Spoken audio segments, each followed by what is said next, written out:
जय हिंद दोस्तों, नमस्कार। आप सभी का स्वागत है रोजगार विद प्रमोद यूट्यूब चैनल में। दोस्तों, आज हमारा प्रैक्टिस सेट नंबर 9 है। हम लोग 8 प्रैक्टिस सेट इसके पीछे कर चुके हैं। उम्मीद करता हूं कि आप लोगों ने देखा होगा।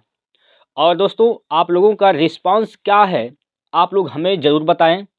इसमें दोस्तों आपको टोटल 19 क्वेश्चन मिलेंगे और 19 में से 19 हमारा टारगेट है। लेकिन दोस्तों, आप बताइएगा कि आप 19 में से कितने क्वेश्चन बना पाते हैं। कमेंट बॉक्स में आप लोग हमें ज़रूर बताइएगा। ठीक है दोस्तों, चलिए स्टार्ट करते हैं। पहला क्वेश्चन है आपके स्क्रीन पर और दिया गया है कि एक बार सभी लोग पढ़ेंगे सवाल को। केवल लड़कों और लड़कियों के लिए केवल लड़कों और लड़कियों की एक कक्षा में लड़कियों की संख्या लड़कों की संख्या से आधी है। ठीक है, बॉय हैं, लड़के हैं और गर्ल हैं यानी लड़कियां हैं।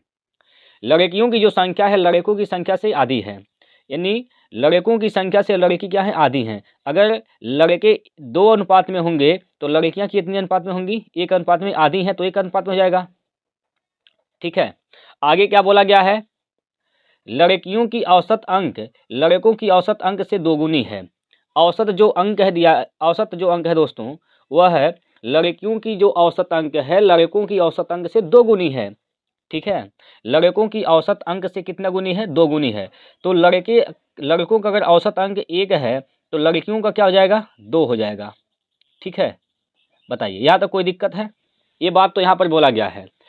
आगे कहा गया इसमें, यदि कक्षा का औसत अंक 56 है, टोटल जो औसत अंक है वो अगर 56 है तो लड़कों का औसत अंक बताइए क्या होगा।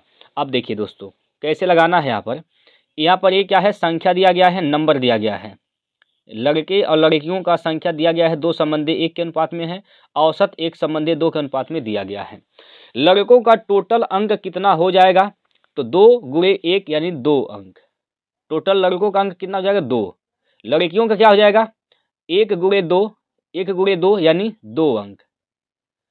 ठीक है, लड़कों का टोटल अंक 2, लड़कियों का टोटल अंक 2। कितने टोटल संख्या है, 2 + 1 3। तो ये पूरी कक्षा का औसत निकल गया। और पूरी कक्षा का औसत दिया कितना है, 56।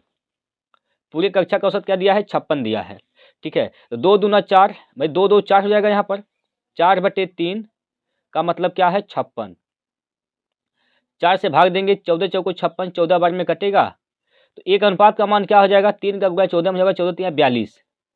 1 अनुपात का मान दोस्तों 42 हो जाएगा। आपसे पूछा क्या है, लड़कों का औसत अंक बताइए। लड़कों का औसत अंक पूछा गया है, तो लड़कों का औसत अंक है कितना, लड़कों का औसत अंक क्या है दोस्तों, 1 है। लड़कों का औसत अंक क्या है, 1 है। तो 1 अनुपात का मान पूछा है, तो 1 अनुपात का मान क्या आया है, 42। तो इसका उत्तर क्या हो जाएगा, 42, ऑप्शन नंबर बी। बताइए कोई दिक्कत। औसत का ये क्वेश्चन है दोस्तों, और इस सवाल में कोई दिक्कत है तो आप लोग बताइए। आगे चलें, अगला क्वेश्चन लेते हैं आपके सामने। यहाँ पर देखिएगा, प्रश्न नंबर 2। देखिए भाई, ये दूसरा क्वेश्चन आपके स्क्रीन पर यहाँ दिया गया है। देखिएगा, आप एक बार सभी लोग पढ़ेंगे सवाल को। साधारण ब्याज पर 4 वर्षों में एक मूलधन 40% की वृद्धि होती है और 3 वर्ष बाद उसी दर पर 14,000 रुपये का चक्रवृद्धि ब्याज कितना होगा।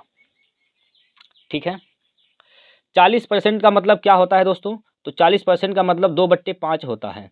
क्या होता है, 2/5 होता है 40% का मतलब 2/5। यानी मूलधन क्या था, 5 था, तो 2 क्या मिल गया, ब्याज मिल गया है। ठीक है, मूलधन 5 था तो ब्याज कितना मिला है, 2 मिला है। तो ब्याज बराबर होता है मूलधन गुणे दर गुणे समय बटे 100। तो ब्याज क्या है, 2 है, मूलधन 5 है, दर निकालना है, समय 4 है बटे 100। ठीक, यहाँ से काटेंगे, 5 चौको 20, 20 से कटेगा 5 बार में, तो 5 का गुना 2 में करेंगे तो आर का मान क्या हो जाएगा, 10%। आर का मान क्या होगा दोस्तों, 10%। यानी हम कह सकते हैं जो रेट है वह कितना आ गया, 10%। रेट 10% आ गया। जब रेट 10% आ गया तो आपको निकालना है चक्रवृद्धि ब्याज कितने रुपए पर, 14,000 रुपये पर। तो यहाँ पर 14,000 कितने साल के लिए, 3 वर्ष के बाद। तो 3 साल है यहाँ पर। ठीक है, 3 वर्ष है, 10% के हिसाब से ब्याज लगेगा हर साल। तो 14,000 का 10% निकालेंगे तो क्या हो जाएगा, 1400 हो जाएगा। 1400 दूसरे साल में जब जाएंगे तो 14,000 पर ब्याज लेगा 10% के हिसाब से, 1400 रुपया ब्याज यहाँ भी लेगा दूसरे वर्ष। और दूसरा वर्ष इस पहले वाले वर्ष पर भी ब्याज लेगा 10% के हिसाब से, 140 रुपये यहाँ पर ब्याज लेगा। तीसरे वर्ष में जब जाएंगे तो 14,000 का 10% ब्याज लेगा, 1400 रुपया ब्याज यहाँ पर मिलेगा। और तीसरा वर्ष इन दोनों वर्षों में जो पिछले दोनों वर्षों में ब्याज मिला उस पर भी ब्याज लेगा, तो 1400 का 10% 140 रुपया ब्याज यहाँ पर मिलेगा। इस पर भी लेगा 10% 1400 रुपये पर, तो 140 रुपये यहाँ पर ब्याज मिलेगा। और यहाँ पर भी लेगा 140 रुपये पर भी ब्याज लेगा 10% के हिसाब से, तो 14 रुपये ब्याज यहाँ मिलेगा। ठीक है, ये टोटल क्या हो गया, ये टोटल हो गया दोस्तों चक्रवृद्धि ब्याज। ये टोटल क्या है, ये टोटल है चक्रवृद्धि ब्याज। इसको जोड़ देंगे, जोड़ने के बाद जो आएगा ही इसका उत्तर है। सबको जोड़ेंगे दोस्तों, तो आप देख रहे हैं यहाँ पर इकाई का अंक क्या है, 4 है। ठीक है, इकाई का अंक 4 है तो ऑप्शन का भी इकाई अंक 4 आएगा। तो एक ही ऑप्शन में है, ऑप्शन नंबर 2 में। ठीक है, ऑप्शन नंबर बी इसका राइट आंसर हो जाएगा। क्लियर है, ऑप्शन नंबर बी में इकाई का अंक क्या है, 4 है, तो और यही इसका उत्तर सही हो जाएगा दोस्तों।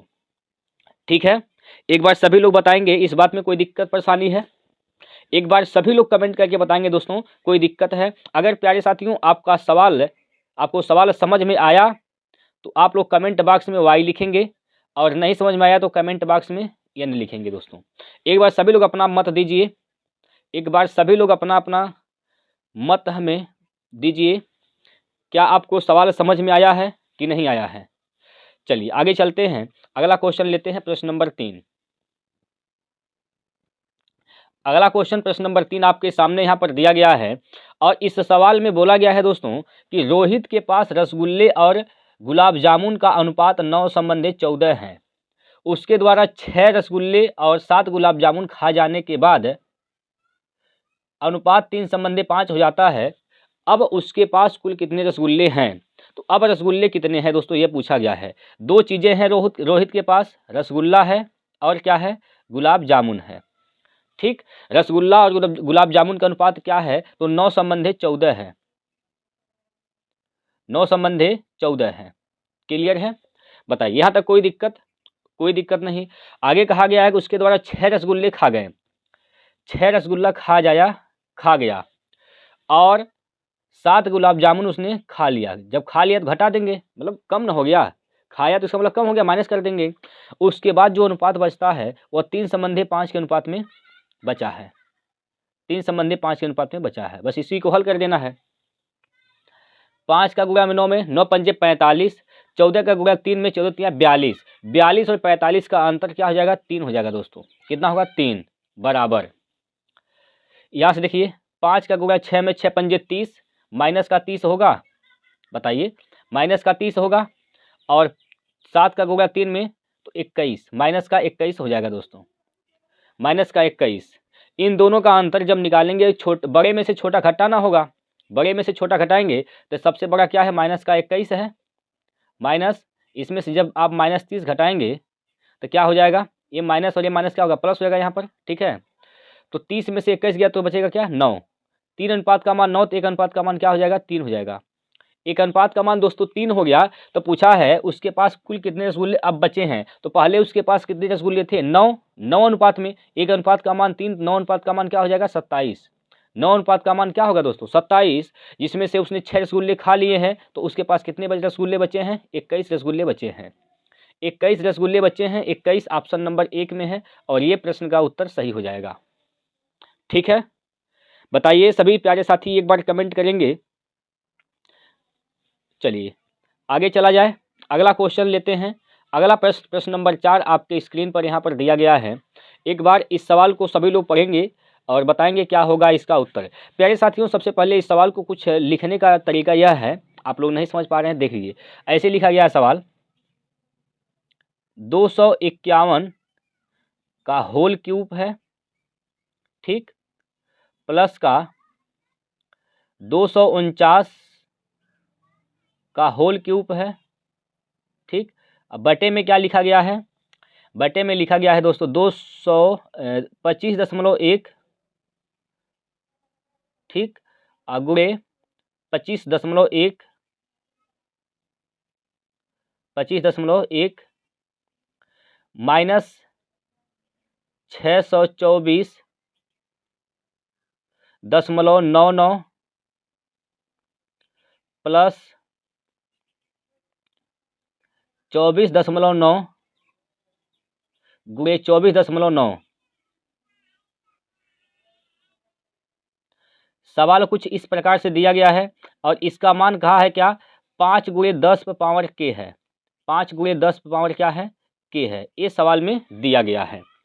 ठीक है, सवाल में यही चीज़ें दिया गया है, तो इसका मान आपको निकालना है। आप एक सूत्र जानते हैं दोस्तों, नहीं जानते हैं तो अपने कॉपी में नोट करिए। ए का क्यूब प्लस बी का क्यूब का फार्मूला क्या होता है, तो आप लोग जानते हैं ए क्यूब प्लस बी क्यूब का फार्मूला होता है, एक कोष्टक में ए प्लस बी लिखते हैं और एक कोष्टक में ए स्क्वायर माइनस का ए बी प्लस का बी स्क्वायर, ये होता है फार्मूला। एक बार सभी लोग इस फार्मूले को नोट करेंगे, सभी प्यारे साथी इस फार्मूले को नोट करेंगे दोस्तों। इसी फार्मूले पर यह आधारित सवाल है। ठीक है भाई, बताइए।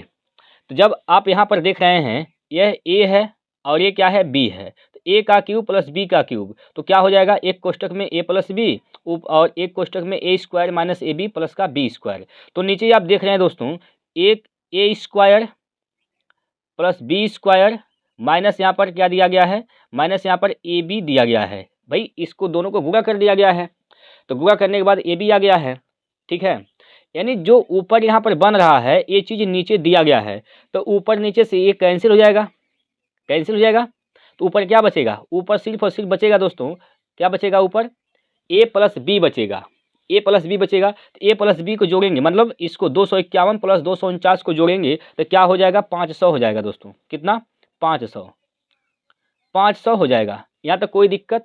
चलिए, लेकिन देखिए दोस्तों यहाँ पर नीचे ऊपर दशमलव में नहीं था, लेकिन नीचे आप देख रहे हैं कि दशमलव में है। देखिए दशमलव में भी दिया गया है, भी से सब दशमलव में दिया गया है। तो आप देखिए दशमलव में दिया गया है, तो दशमलव कितने स्थान पर है, दशमलव कितने स्थान पर है, दशमलव दोस्तों देखिए जब गुणा करते हैं तो दशमलव का स्थान जुटता है, तो दशमलव 2 स्थान पर लगाएंगे। क्योंकि देखिए आप यहाँ पर देख सकते हैं, यहाँ पर आप देख सकते हैं, यहाँ पर 624.99 लिखा गया है, तो यहाँ दशमलव अधिकतम 2 स्थान पर लगा है। तो ऊपर दोस्तों आप जब 2 स्थान पर लगा तो ऊपर 2 जीरो बढ़ा देंगे, 2 जीरो यानी 100 से ऊपर क्या कर देंगे, गुणा कर देंगे। अगर दशमलव 2 स्थान पर लगा है तो ऊपर 100 से गुणा कर देंगे, दशमलव 1 स्थान पर लगा है तो ऊपर 10 से गुणा कर देंगे, तो ऊपर कितने से गुणा होगा, 100 से, क्योंकि नीचे कितने स्थान पर दशमलव है, 2 स्थान पर है, तो 100 से गुणा कर देंगे और ये किसके बराबर हो जाएगा, 5 गुणे 10 पावर के बराबर हो जाएगा। इस बात में कोई दिक्कत है तो बताइए, इस बात में अगर कोई दिक्कत है तो आप लोग हमें बता सकते हैं। ठीक है भाई, चलिए यहाँ पर दोस्तों आप लिख सकते हैं, इसको लिख सकते हैं आप क्या, 5 गुणे 100 यानी 10,000 लिख सकते हैं, बराबर क्या होगा, 5 गुणे 10 पे पावर कितना, 5 गुणे 10 पे पावर के, 5 गुणे 10 पावर कितना के। यहाँ से 5 से 5 कैंसिल हो जाएगा दोस्तों, 5 से 5 कैंसिल, और 10,000 को लिख सकते हैं 10 पे पावर 4 लिख सकते हैं, बराबर बराबर के पर 10 पावर के, 10 पर पावर कितना के। ठीक है, इस प्रकार से आप लिख सकते हैं। जब आधार समान होता है दोस्तों तो घात भी समान होते हैं। यहाँ भी आधार 10 है, यहाँ भी आधार क्या है, 10 है, तो घात भी बराबर हो जाएंगे, तो के का मान क्या हो जाएगा, 4 हो जाएगा। के का मान दोस्तों 4 हो जाएगा। ऑप्शन नंबर 1 इसका राइट आंसर हो जाएगा। ठीक है भाई, बताइए, सभी लोग बताएंगे क्या इस सवाल में कोई दिक्कत है। एक बार सब अगर दिक्कत है दोस्तों तो एक बार फिर से देखिएगा, उम्मीद करूँगा कि आप लोगों को समझ में आ जाएगा। ठीक है भाई, आगे चला जाए, बताइए सभी लोग। चलिए अगला क्वेश्चन लेते हैं, और प्रश्न नंबर 5 है दोस्तों आपके स्क्रीन पर। प्रश्न नंबर 5 आपके स्क्रीन पर दिया गया है। इसमें कहा गया है कि 12 महिलाएं और 16 पुरुष एक कार्य को 11 दिन में कर सकते हैं। कितनी महिलाएं हैं दोस्तों, 12 फीमेल हैं, 12 फीमेल हैं और 16 मेल हैं, 16 क्या हैं, मेल हैं। एक कार्य को ये लोग कर सकते हैं 11 दिनों में, 11 दिन में कार्य को कर सकते हैं। यदि प्रत्येक महिला एक पुरुष द्वारा कार्य करने के लिए गए समय का दोगुना समय लेती है,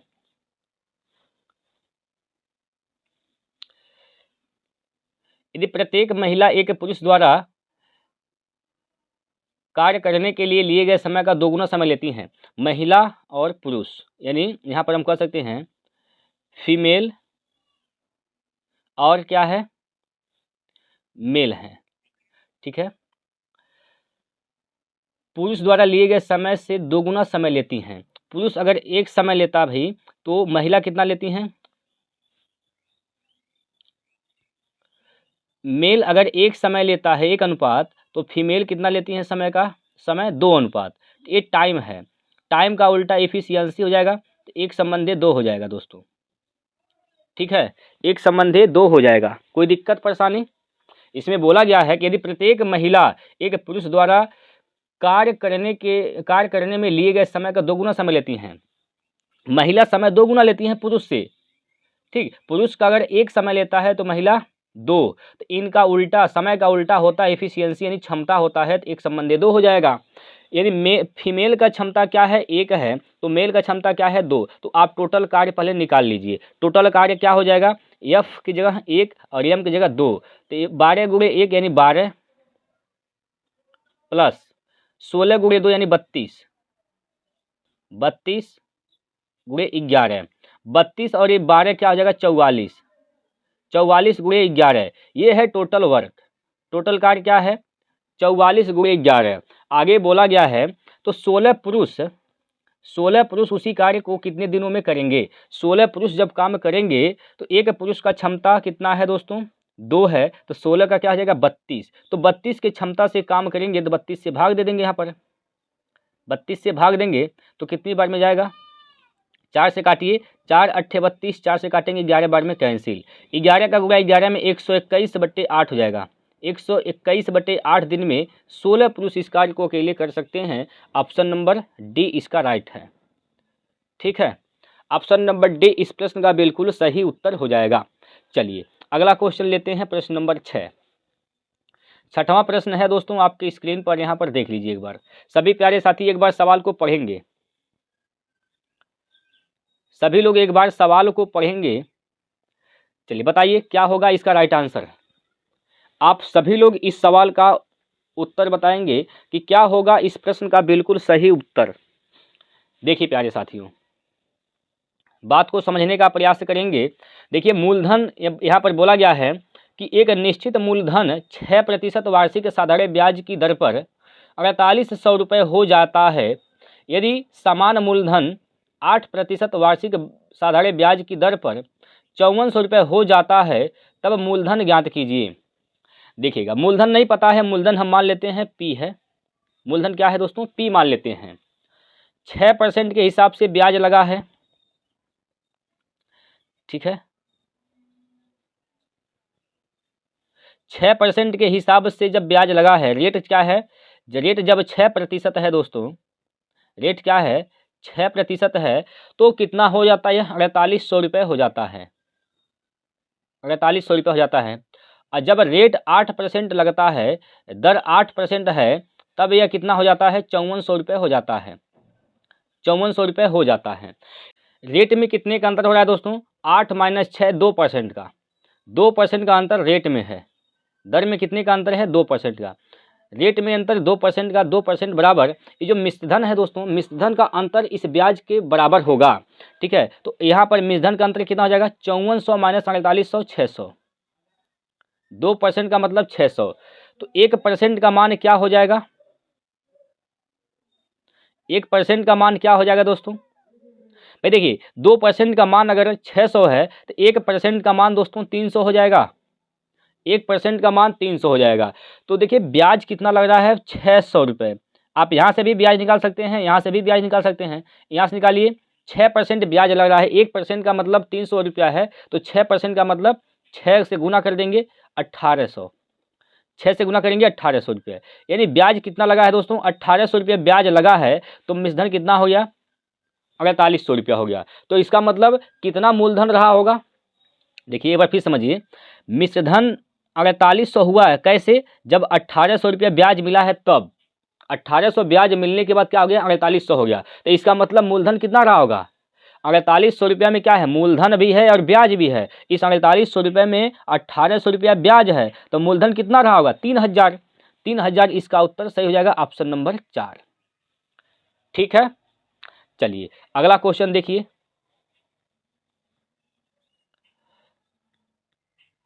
अगला प्रश्न आपके सामने है, प्रश्न नंबर 7।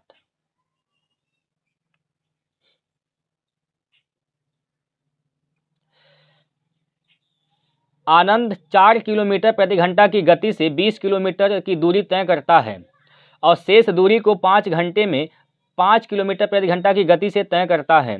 संपूर्ण यात्रा के लिए आनंद की औसत गति कितनी है।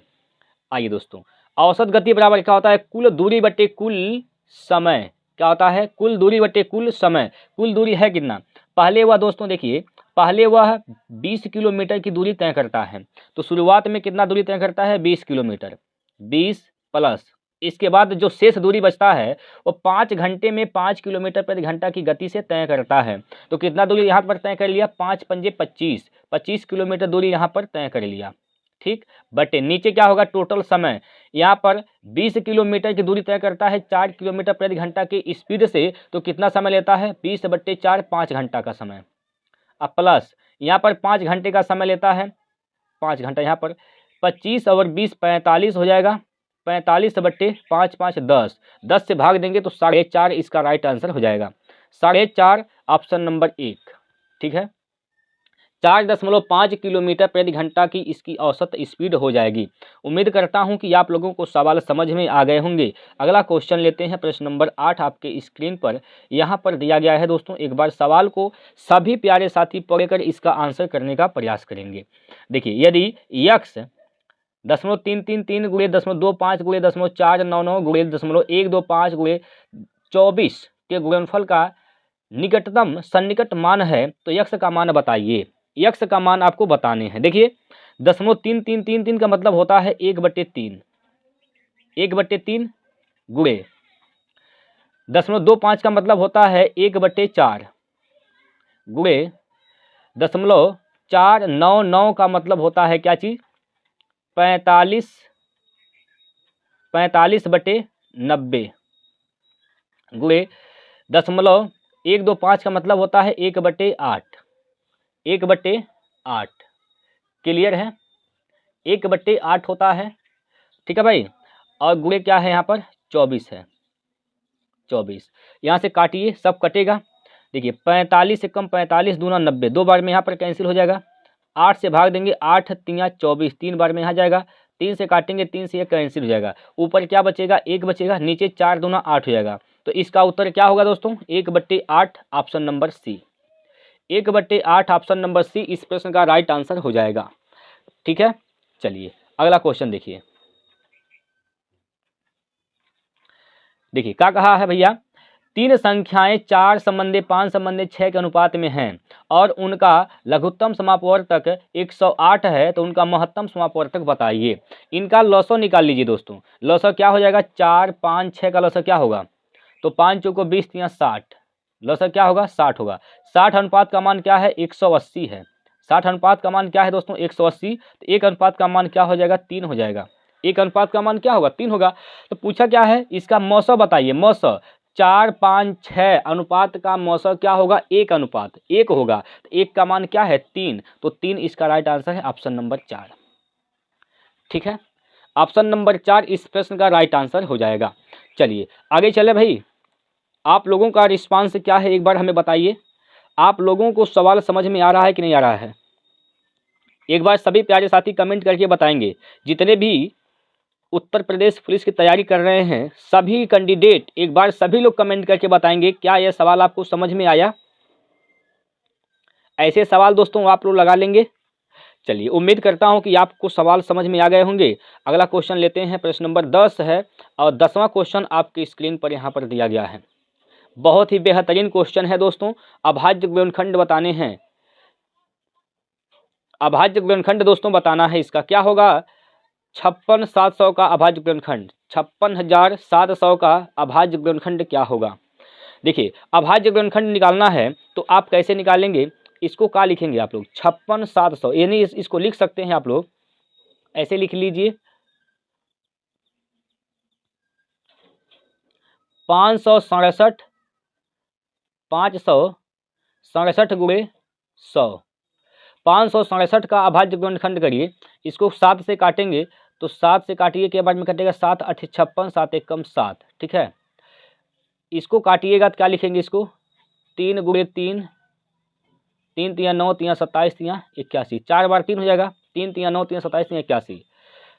100 को लिखेंगे 25 चौका 100 होता है, यानी 2 गुणे 2 गुणे 5 गुणे 5, ठीक, ये इसका अभाज्य गुणनखंड हो जाएगा। यानी क्या होगा, यहाँ पर 2 बार 2 होगा, 4 बार 3 होगा, 2 बार 5 होगा, 1 बार 7 होगा, 2 बार 2, 2 बार 2, 2 बार 2 होगा, और 4 बार 3 होगा, 1 2 3 4, 4 बार 3 होगा, यहाँ पर मिल रहा है, 4 बार 3 होगा, और 2 बार 5 होगा, 2 बार 5 इसमें मिल रहा है, और 1 बार 7 होगा, 1 बार 7 इसमें मिल रहा है। तो ऑप्शन नंबर डी इसका राइट आंसर हो जाएगा दोस्तों, ठीक है। ऑप्शन नंबर डी इस प्रश्न का बिल्कुल सही उत्तर हो जाएगा, ठीक है। कोई दिक्कत है इसमें, अभाज्य गुणनखंड निकालने में आपको कोई दिक्कत है। आगे चलें, अगला क्वेश्चन देखिए। तब 11वां नंबर प्रश्न है दोस्तों आपके स्क्रीन पर। क्या बोला गया है इस सवाल में, देखिए इसमें कहा गया है कि, देखिए इस प्रकार से सवाल लिखा हुआ है, यक्स 3 माइनस का 2/x बराबर क्या है, 3/x, ठीक है।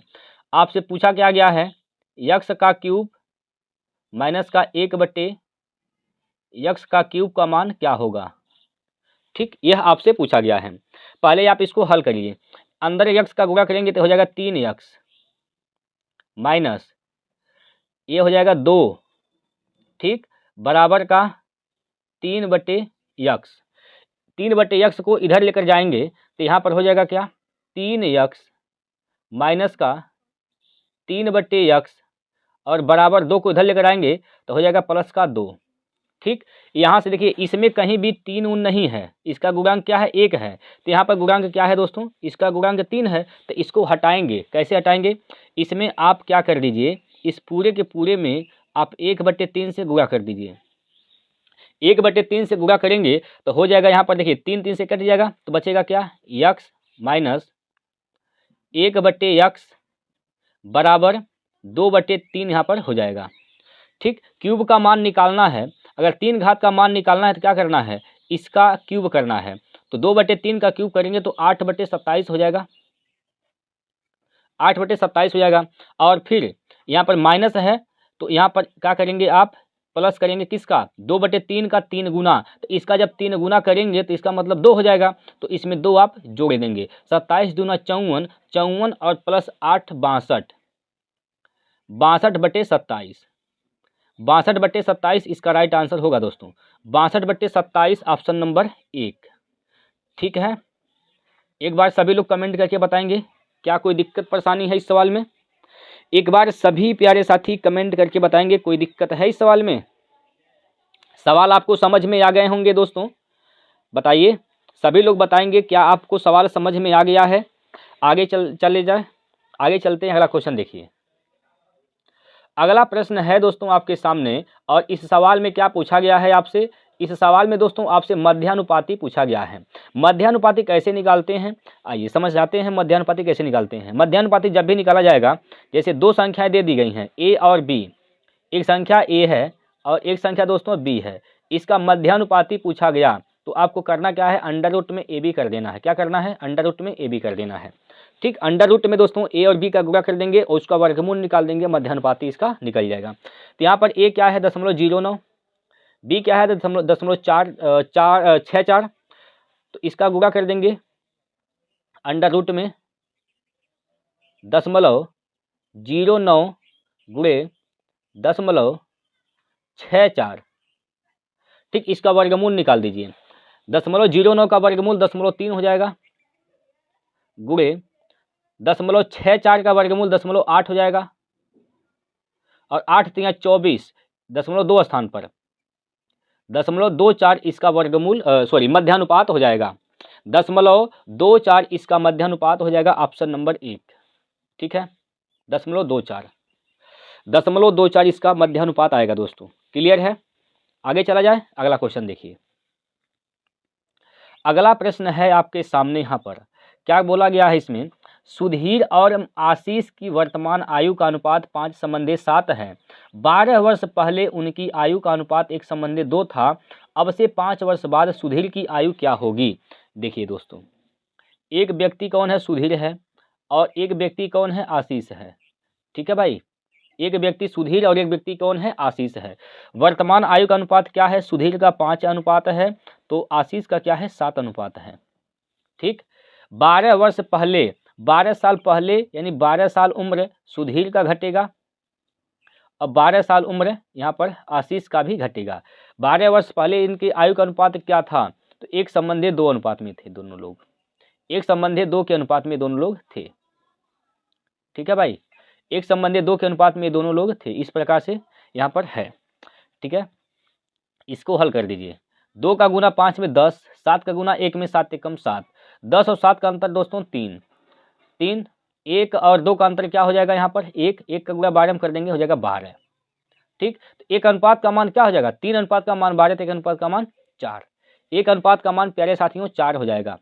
एक अनुपात का मान क्या होगा? तो आप सभी लोग जवाब देंगे, एक अनुपात का मान हो जाएगा 4।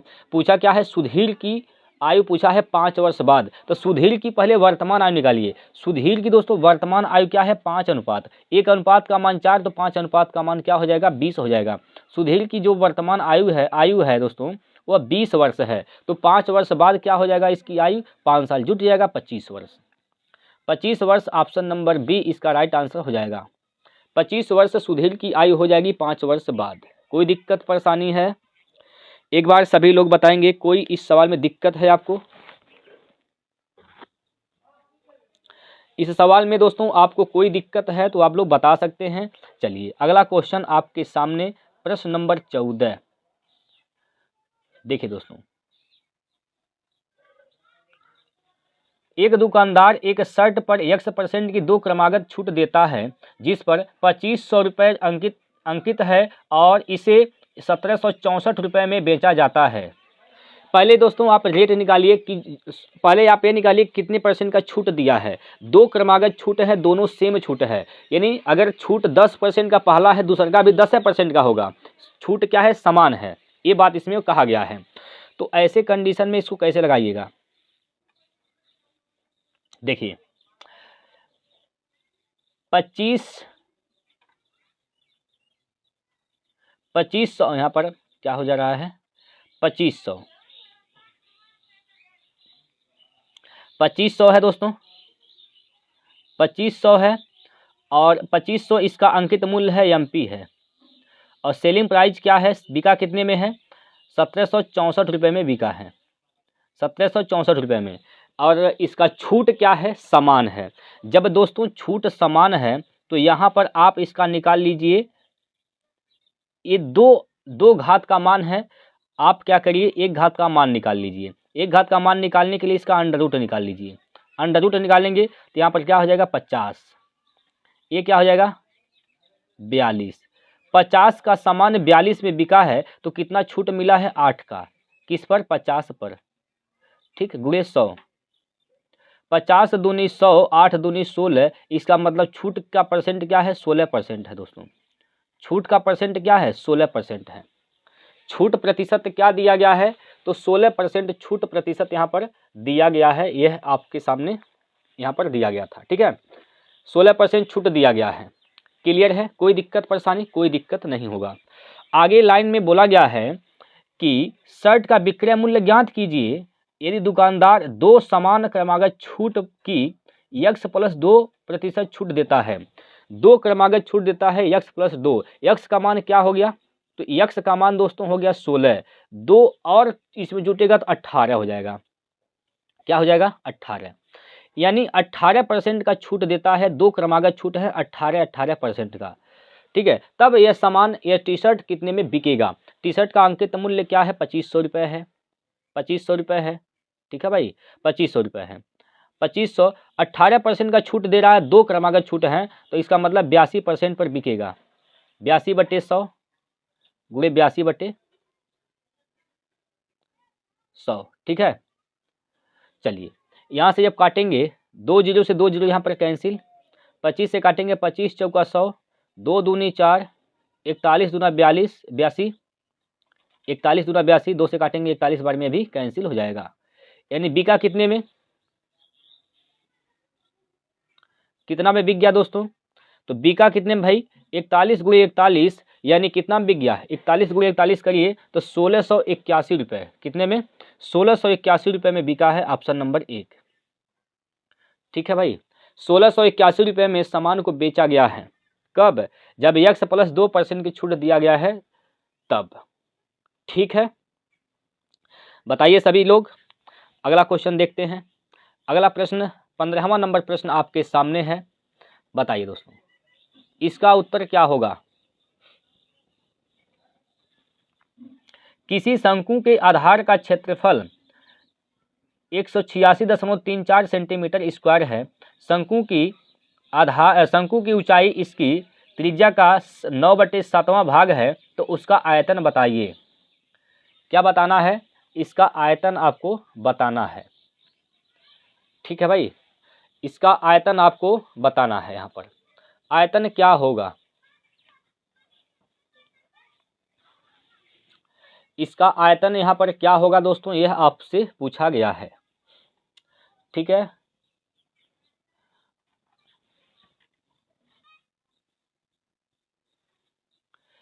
आधार का क्षेत्रफल क्या दिया है दोस्तों? देखिए, शंकु कुछ इस प्रकार से होता है। शंकु कैसा होता है? इस प्रकार से होता है। ठीक, शंकु दोस्तों इसी प्रकार से होता है। और यहाँ पर देखिए आधार क्या बन रहा है? ये आधार है दोस्तों, और ये क्या बन रहा है? यह एक सर्कल यानी वृत्त बन रहा है। तो वृत्त का क्षेत्रफल आपको दिया है। वृत्त का क्षेत्रफल क्या होता है? पाई आर स्क्वायर होता है। Pi R square, pi R square का मान दिया है, कितना दिया है? तो 186.34 सेंटीमीटर स्क्वायर। ठीक है, और यहाँ पर एक लाइन ये बोला गया है कि शंकु की जो ऊंचाई है उसकी त्रिज्या क्या क्या है? 9/7वां भाग है। शंकु का ऊंचाई, यानी ऊंचाई को h मान लिया जाए। ऊंचाई क्या है? h है, और त्रिज्या क्या है दोस्तों? r है। तो त्रिज्या का 9/7 है। अगर त्रिज्या दोस्तों 7 है तो ऊंचाई क्या है? 9 है। ऊंचाई क्या है? 9 है। तो इसको हम कह सकते हैं कि 9x, और इसको कह सकते हैं 7x। यहाँ पर रखेंगे 22/7 होता है पाई का मान। r का मान क्या है? 7x है। तो यहाँ पर लिखेंगे 7x गुणे 7x। ठीक है भाई, 7x गुणे 7x बराबर किसके? 186.34 के। ठीक, काट पीट मचाएंगे तो यहाँ से 7 से 7 कैंसिल हो जाएगा। 11 से काटेंगे तो 11 दूना 22, 11 से काटेंगे तो 11 एक कम 11, 11 बचेगा क्या? 7 बचेगा। 11 छक्का 66, 11 छक्का 66, और 66 बचेगा क्या दोस्तों? 10 हो जाएगा 103। 11 9 99, 11 9 99, 99 और 4 11 44, यानी 16.94 हो जाएगा। यहाँ पर 2 से काटेंगे, फिर अब जब 2 से काटेंगे तो 2 8 16 हो जाएगा। 2 8 16, 2 चौको 8 और 2 7 14। ठीक है, 7 से काटेंगे जब इसको, अभी भी यह 7 से कटेगा। 7 से काटेंगे तो 7 एक कम 7, ठीक, और 7 दूनी 14, 7 तियाँ 21, यानी हम कह सकते हैं कि यक्स स्क्वायर का मान क्या हो जाएगा? यक्स स्क्वायर का मान 1.21 हो जाएगा। तो यक्स का मान क्या हो जाएगा? 1.1 हो जाएगा। 1.1, यक्स का मान क्या हो गया? 1.1 हो गया। आपसे पूछा क्या गया है यहाँ पर? आयतन। तो शंकु का आयतन क्या होता है दोस्तों? शंकु का आयतन होता है 1/3 पाई आर स्क्वायर एच। 1/3 पाई का मान दोस्तों 22/7 लेना है यहाँ पर, 22/7। आर का मान क्या है, 7x है, तो आर का मान 7x, 7 गुणे x का मान क्या है, 1.1 है, 1.1 है, गुणे 7 गुणे 1.1, क्योंकि आर स्क्वायर है ना, तो इसका स्क्वायर करेंगे 2 बार लिखा जाएगा, 7 गुणे 1.1 गुणे 7.1, 7 गुणे 1.1, ये 2 बार लिखा जाएगा। गुणे ऊंचाई क्या है, ऊंचाई 9x है, तो 9 गुणे 1.1, ठीक। जब इसको आप काटिएगा तो 7 से 7 कैंसिल होगा दोस्तों, और 3 से काटिएगा तो 3 3 9 यहाँ पर कैंसिल हो जाएगा 3 बार में, ठीक है, ठीक है। कोई दिक्कत बताइए, कोई दिक्कत परेशानी? अब देखिए दोस्तों, इसको अगर पूरा गुणा करने बैठ गए समय लग जाएगा। आप इकाई का अंक देख लीजिए, क्योंकि यहाँ पर देख रहे हैं हम कि यहाँ पर सब इकाई का अंक क्या है, अलग अलग है, ठीक है। तो इकाई के अंक से ही ये सवाल हल हो जाएगा। देखिए कैसे, 3 का गुना 7 में करेंगे, 7 तियाँ 21, यानी 1 हो गया। 21 में इकाई का अंक क्या होगा, 1 होगा, 21 में इकाई का अंक 1 हो जाएगा। और 1 का जब गुना करेंगे 2 में, तो 2 1 कम 2, तो इकाई अंक क्या होगा, 2 होगा दोस्तों। और एक ऑप्शन में है इकाई का अंक 2, ऑप्शन नंबर 1 में, ठीक है भाई। तो ये इसका बिल्कुल सही उत्तर हो जाएगा। तो इस प्रकार से आप लोग अप्रोच लगा सकते हैं कि यूनिट डिजिट से भी आप हल करने का तरीका मतलब ढूंढ सकते हैं दोस्तों। कैसे लगाना है आप लोग समझ गए होंगे। आगे चला जाए, देखिए अगला क्वेश्चन आपके सामने है 16 नंबर प्रश्न। प्रश्न नंबर 16 आपके सामने यहाँ पर दिया गया है, और इस सवाल में बोला क्या गया है दोस्तों, इस सवाल में क्या कहा गया है, एक बार सभी लोग पढ़ेंगे सवाल को, एक बार सभी प्यारे साथी सवाल को पढ़ेंगे। क्या कहा गया है कि एक अर्धगोलाकार कटोरा मोटे स्टील से बना हुआ है, जिसकी मोटाई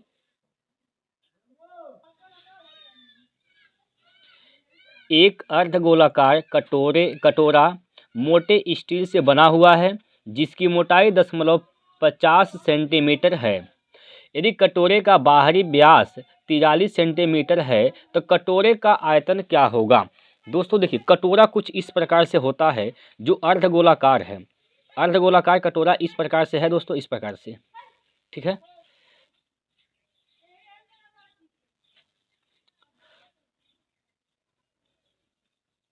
अर्धगोलाकार कटोरा इस प्रकार से है। अब ये दोस्तों मोटा है, ठीक है, इसकी मोटाई भी है। तो मोटाई कितना है, 0.5 सेंटीमीटर मोटा है। तो बाहरी जो व्यास दिया है, इसमें त्रिज्या बन रहा है, दो वृत्त बन रहे हैं, एक अंदर एक बाहर। तो जो त्रिज्या का जो केंद्र है दोस्तों, सॉरी वृत्त का जो केंद्र है, दोनों के लिए समान है। तो ये बाहरी जो व्यास है यहाँ से यहाँ तक होगा, और आंतरिक जो व्यास बाहरी जो व्यास है दोस्तों, व्यास का जो आधा होता त्रिज्या होता है, तो यहाँ से लेकर यहाँ तक क्या होगा, त्रिज्या, बाहरी त्रिज्या क्या होगा। तो दोस्तों बाहरी त्रिज्या अगर आपको निकालना है, तो बाहरी त्रिज्या निकालने के लिए क्या करें, व्यास का आधा होता है, तो 43/2 हो जाएगा त्रिज्या, बाहरी त्रिज्या 43/2।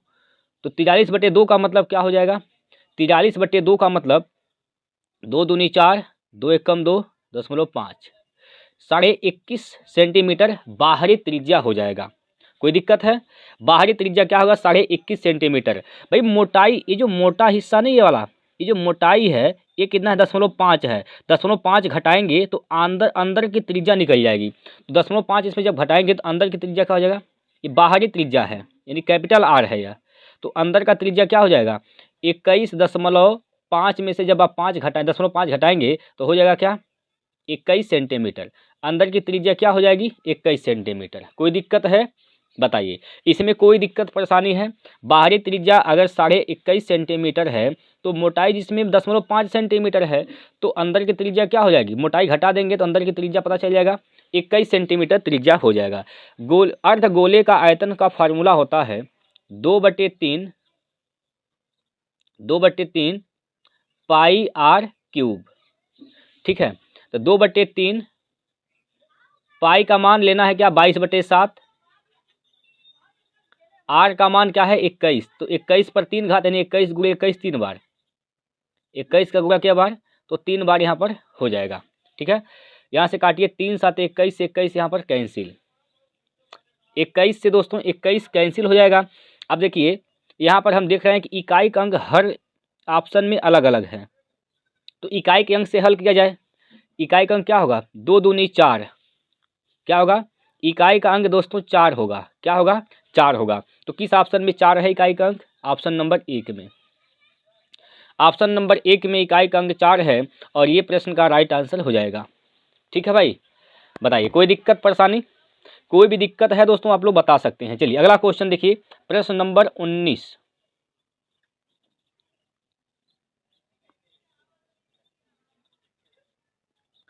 सॉरी, प्रश्न नंबर 17 है दोस्तों आपके सामने। प्रश्न नंबर 17 है आपके सामने दोस्तों, पढ़िए सवाल को। W, X, Y और Z 5 संबंधी, 6 संबंधी, 9 संबंधी 12 के अनुपात में लाभ साझा करते हैं। यदि X और Y को कुल मिलाकर 45,000 रुपये मिलते हैं। X और Y को, X क्या है, X और Y यानी 6 संबंधी 9 यानी 15 अनुपात का मान दिया है 45,000। 15 अनुपात का मान क्या है, 45,000 दिया है। ठीक, तो एक अनुपात का मान क्या हो जाएगा, 15 से भाग दीजिए, 15 कम 15, 15 या 45, एक अनुपात का मान दोस्तों 3000 हो जाएगा। तो आपसे पूछा है कि हाँ आपसे पूछा है दोस्तों W और Z को कुल मिलाकर कितना धन प्राप्त हुआ। W और Z, W का अनुपात क्या है 5, Z का अनुपात क्या है 12, तो 17 अनुपात 12 5 17, 17 अनुपात का मान आपसे पूछा गया है। 17 अनुपात का मान आपसे पूछा गया है। तो एक अनुपात का मान 3000, तो 17 अनुपात का मान 17 गुना 3000, 17 तियां 51,000, 17 तियां 51,000। ऑप्शन नंबर सी इसका राइट आंसर हो जाएगा। ठीक है भाई, चलिए अगला क्वेश्चन देखिए, प्रश्न नंबर 18। 18वां प्रश्न है आपके सामने। यहाँ पर क्या है भाई, एक सम चतुर्भुज के विकर्णों की लंबाइयाँ 10 सेंटीमीटर और 24 सेंटीमीटर है। एक सम चतुर्भुज है, कुछ इस प्रकार से सम चतुर्भुज है दोस्तों। ठीक है, इसके विकर्ण की लंबाई दिया है कितना, 10 और 14 सेंटीमीटर, 24 सेंटीमीटर। अगर दोस्तों यह 10 सेंटीमीटर है तो हाई कितना हो जाएगा, 24 सेंटीमीटर। क्लियर, ये पूरा का पूरा ये 10 है, तो आधा यहाँ से यहाँ तक क्या होगा भाई, आधा यहाँ से लेकर यहाँ तक क्या होगा 5 सेंटीमीटर। ये पूरा दोस्तों 24 है, अगर ये पूरा 24 है तो यहाँ से यहाँ तक क्या हो जाएगा 12 हो जाएगा दोस्तों। ठीक है, ये क्या बन रहा है, ये समकोण पर काटते हैं, 90 अंश का कोण यहाँ बनेगा, ये बन जाएगा समकोण त्रिभुज। समकोण त्रिभुज की दो भुजाएं पता है 5 12, ये ट्रिपलेट बनाते हैं 5 12 5 12 5 12 13। ठीक है, 5 12 13, तो ये भुजा कितना हो जाएगा 13। अगर ये भुजा 13 हो गया तो आपसे क्या पूछा है, परिमाप बताइए। चारों भुजाओं का योग ही परिमाप होता है। एक भुजा 13, सभी भुजाएं बराबर होंगे, 13 13 13, 13 भी होगा, 13 ये भी होगा, 13 ये भी होगा और 13 ये भी होगा। तो 13 चौको 52, तो 52 सेंटीमीटर इसका परिमाप होगा, ऑप्शन नंबर बी। ठीक है, चलिए अगला क्वेश्चन देखिए, प्रश्न नंबर 19, और ये आज का लास्ट प्रश्न है दोस्तों। प्रश्न नंबर 19 जो कि आज का यह लास्ट प्रश्न है, और बताइए इसका उत्तर क्या होगा। डीजल के मूल्य में 40% की वृद्धि हुई। ज्ञात कीजिए कि एक ट्रक मालिक को समान बजट बनाए रखने के लिए अपनी खपत में कितने प्रतिशत की कमी करनी होगी। देखिएगा 40% का मतलब होता है दोस्तों 2/5, 2/5। पहले डीजल का मूल्य क्या था 5, वर्ग के 2 वर्ग के क्या हो गया 7 हो गया।